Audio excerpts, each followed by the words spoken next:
Eto mga boss, Floyd Mayweather, nagastos na niya ang pera na kinuhang cash advance sa laban niya kay Manny Pacquiao. At naharap din si Mayweather sa mga iba't ibang kaso, pambira talaga si Floyd.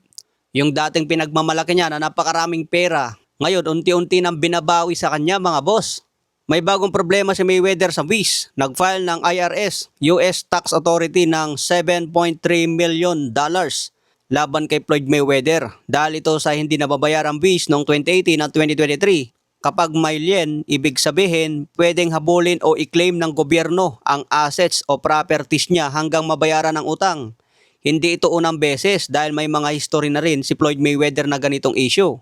Kahit kumita raw si Floyd Mayweather ng $1.15 billion sa kanyang karera sa boxing, may mga reports na posibleng nagkakaroon na siya ngayon ng financial problem.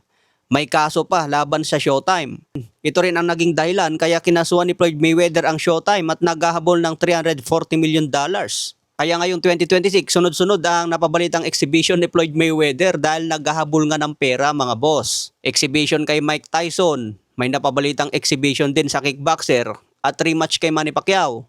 Ayon din sa ibang balita, ginamit ang kontrata nila bilang collateral o pangsanla para magkautang ng malaking pera. Dahil daw sa pinirma nilang kontrata ni Manny Pacquiao, ginamit daw ito ni Floyd Mayweather bilang garantiya sa isang lender para ma-approve ang 8 figures o $10 million na utangin.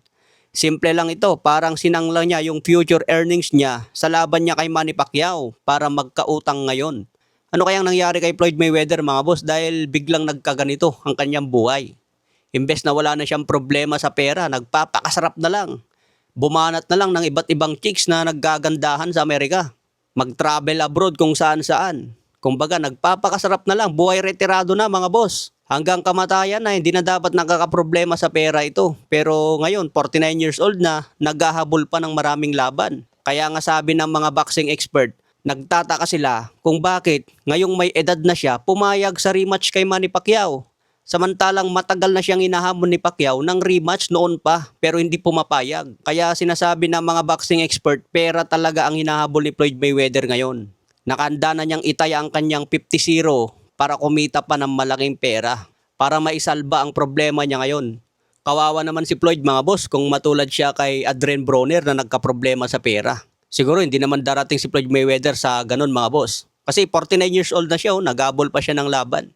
Baka nga patulan pa niya si Devin Haney kung kukulangin pang kikitain niya mga boss. Baka nga pumalag pa si Mayweather laban kay Crawford kung bigyan ng milyon-milyon na offer. Retirado na rin si Terence Crawford.